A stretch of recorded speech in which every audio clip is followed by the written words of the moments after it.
pourquoi la délégation de pouvoir est un piège dans lequel nombreux sont ceux qui vont plonger, tomber. Malheureusement. Premièrement, parce qu'ils s'imaginent, pour des questions de légende urbaine, ou plutôt de légende d'entreprise, que c'est forcément le dirigeant qui est responsable, ce qui est déjà la première grossière erreur.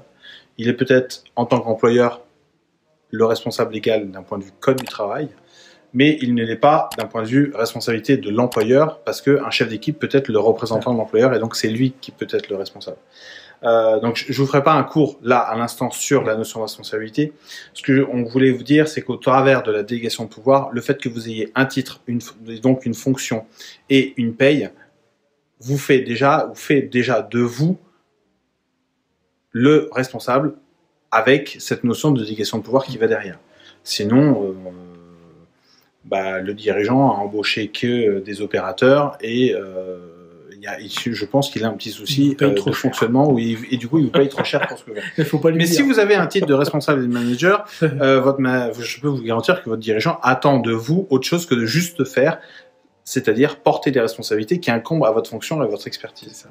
Donc ça c'est un des premiers points, et un des autres points c'est que combien même on vous adressera un document qui s'appelle délégation de pouvoir, autorité, compétences, moyens, la difficulté c'est que ce genre de document ne tient pas longtemps pour la simple et bonne raison qu'il n'organise pas le travail, et c'est en ça que c'est le plus important. L'employeur a une obligation, et c'est son but aussi, hein, c'est d'optimiser sa chaîne de valeur pour qu'elle soit efficiente. S'il ne fait pas ce travail d'organisation dans le détail, il ne décrit pas quelles sont les responsabilités de tout à chacun dans la chaîne de valeur par rapport aux différents sujets.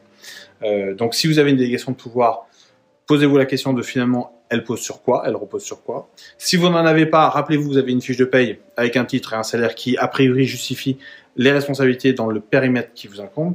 Et si vous n'avez pas la délégation de pouvoir, le titre et la fonction, mais que c'est pas organisé, demandez-vous sur quoi on pourra venir vous chercher et demander quelles sont vos responsabilités. C'est ça. Allez, bonne chasse à vous. Salut. À plus tard.